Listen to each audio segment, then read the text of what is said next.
Dans ce livre, j'explique pourquoi nous allons vers une crise financière très grave, probablement plus grave que la précédente, et vers une crise politique très profonde.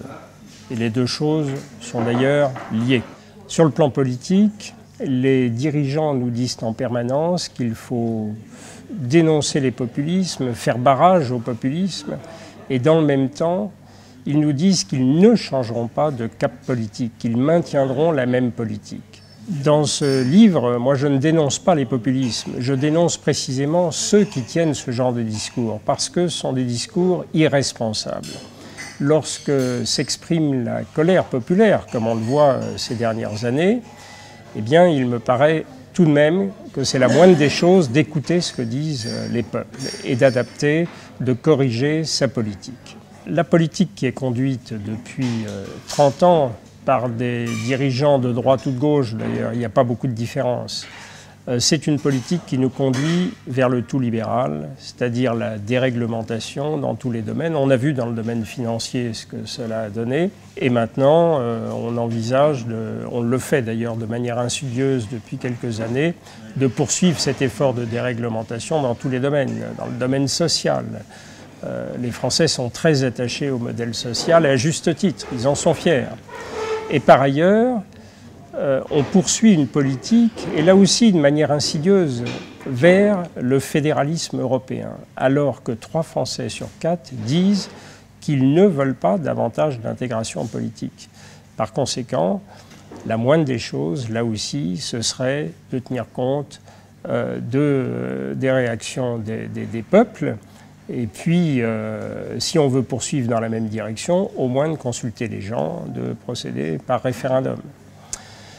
Mais je crois donc que sur le plan politique, poursuivre de cette manière, c'est aller tout droit à la catastrophe. Et sur le plan financier, eh bien, on constate que depuis 3 ans, depuis que j'avais fait ce livre pour expliquer comment les dirigeants occidentaux en réalité écoutaient les lobbies financiers et ne faisaient pas les réformes, ils ne les faisaient qu'à la marge.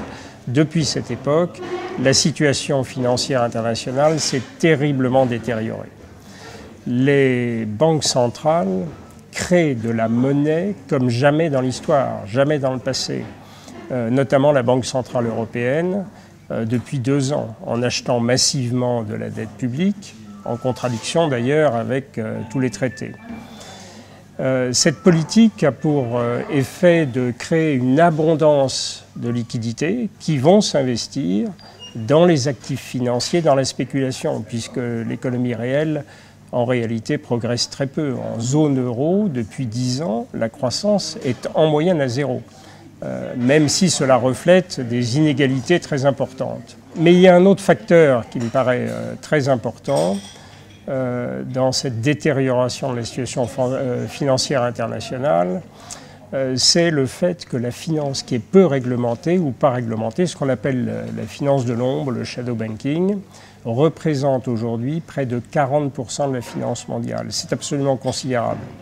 Et c'est une menace également très importante. Par ailleurs, l'innovation financière continue à se développer.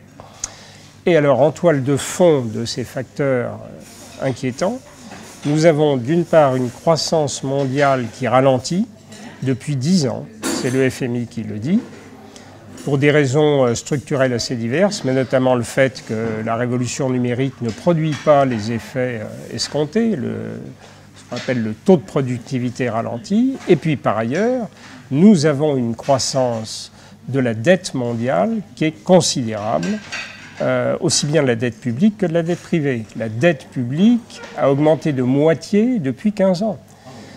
Et la dette privée est très importante, qu'il s'agisse de la dette des ménages, qui s'explique en partie par le fait que le pouvoir d'achat progresse très peu, et puis la dette des entreprises aux États-Unis. Elle a doublé depuis la dernière crise aux États-Unis.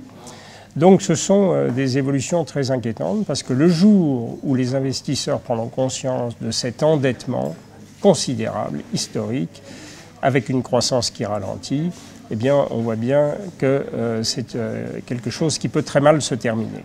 Et alors en zone euro, nous sommes en face d'une bulle financière énorme qui s'explique par la politique que je viens d'évoquer de la Banque centrale européenne. Mais je crois qu'il faut regarder les problèmes au fond pour la zone euro. Faire un peu le bilan de ce qui se passe depuis 15 ans. La croissance, depuis 10 ans, tourne autour de zéro, je l'ai dit, mais nous avons en fait institutionnalisé les politiques d'austérité, notamment avec des textes qui ont été validés, acceptés par les gouvernements européens depuis 3, 4, 5 ans, et qui permettent une intrusion permanente des experts européens, des technocrates européens, dans la politique budgétaire des États.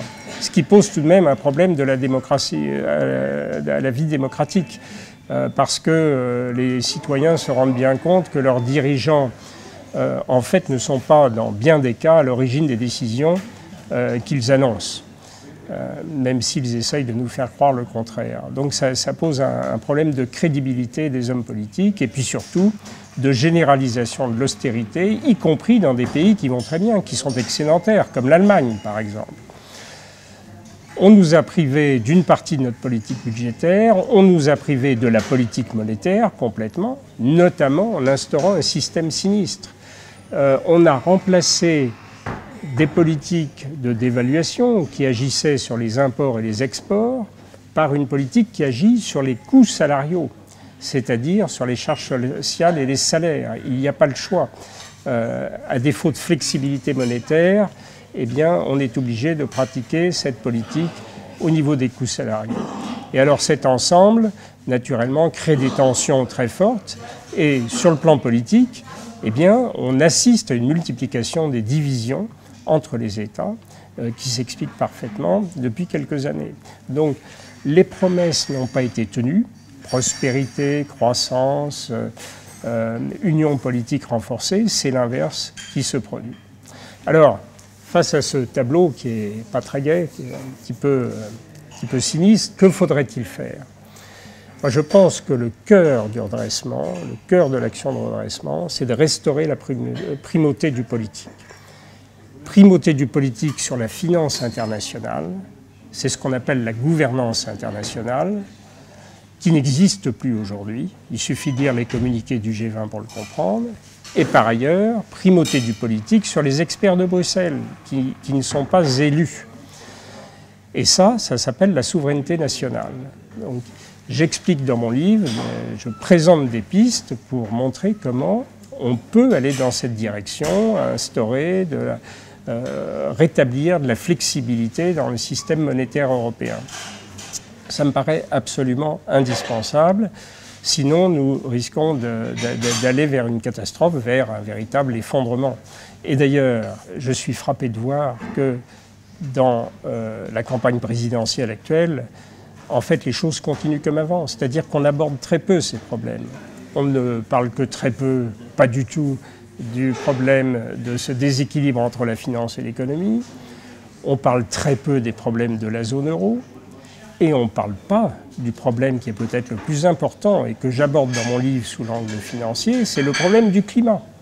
C'est-à-dire que nous avons en Europe aujourd'hui un système qui est destiné à réguler la moitié des émissions de dioxyde de carbone. C'est ce qu'on appelle le marché des quotas de carbone qui existe depuis 10 ans. Ce marché ne sert à rien.